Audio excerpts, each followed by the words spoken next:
88နှစ်မြောက်လွတ်လပ်ရေးနေ့လွတ်လပ်ချင်းရရတာကျွန်တော်ကိုသားတယောက်လိုချစ်ခင်တဲ့တောင်ကလာ၄ရက်ကအဖွားတော်တန်းဆက်အင်းကိုရောက်တိုင်း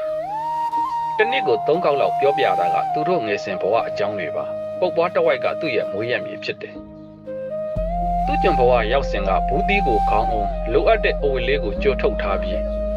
ဂျပန်တွေကဘုံချပြီးဆိုကိုစီအထုပ်ဆွဲပြီးဘုံကိုချင်းစီပြေးရတယ်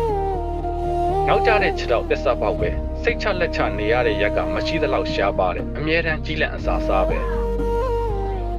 ဘုံကိုချင်းထဲမှာနေရတာကတနည်းတရက်မဟုတ်ဘူးအမြဲလိုစားရတာကနေလန့်အချောက်ခံထားတဲ့ထမင်းကြောက်ရေတောက်ပိုင်းမောက်ပြီးအမောင်ထဲမှာနေရတယ်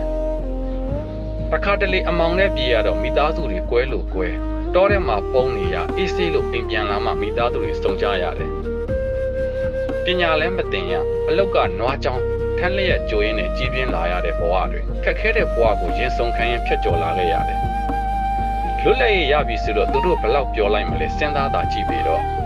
ဒါပေမဲ့လွတ်လပ်ရေးရပြီလို့မှမကြသေးတနိုင်ငံလုံးအစိတ်စိတ်အမောမောဖြစ်ပြီးရောင်းတဲ့သဘုံတွေတစ်ခေတ်ပြန်ထလာတော့သူတို့တွေမှာမငြိမ်းချမ်းတဲ့ဘဝကိုထက်ရောက်ပြန်ရော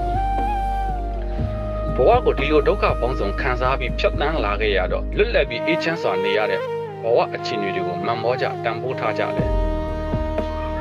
ဒီဘက်ခေတ်လူငယ်တွေကဒုက္ခကြီးကမကောင်းပါဘူးကွာလို့ညီးကြရင်သူတို့ကခေတ်လူငယ်တွေကိုကြည့်ပြီးမချင်မရဲဖြစ်ကြတယ်အားမလို့အားမရဖြစ်ကြတယ်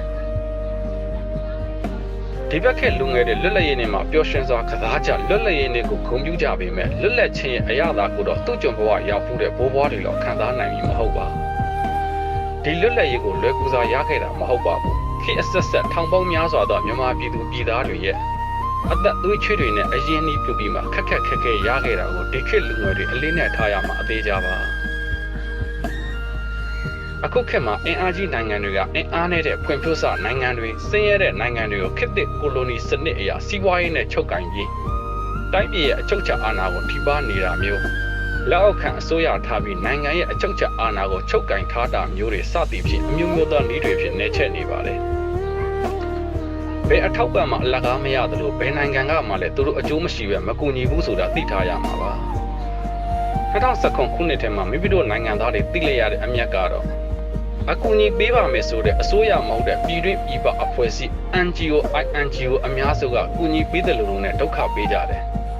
အသိပညာအားနည်းတဲ့ပြည်သူတွေကိုဖျားယောင်းပြီးအမိမြန်မာနိုင်ငံတော်သူတို့ဖြစ်ချင်တယ်လို့ဖြစ်စေဖို့ရှေ့ဆောင်လမ်းပြကြတယ်ဘယ်သူသေးငတ်တေမာပြီးရောလုပ်နေတာတွေပါမိမိတို့နိုင်ငံသူနိုင်ငံသားတွေအနေဖြင့်ဒီလိုအန္တရာယ်တွေကိုသိရှိပြီးတိုင်းရင်းသားချင်းစီလုံးပါ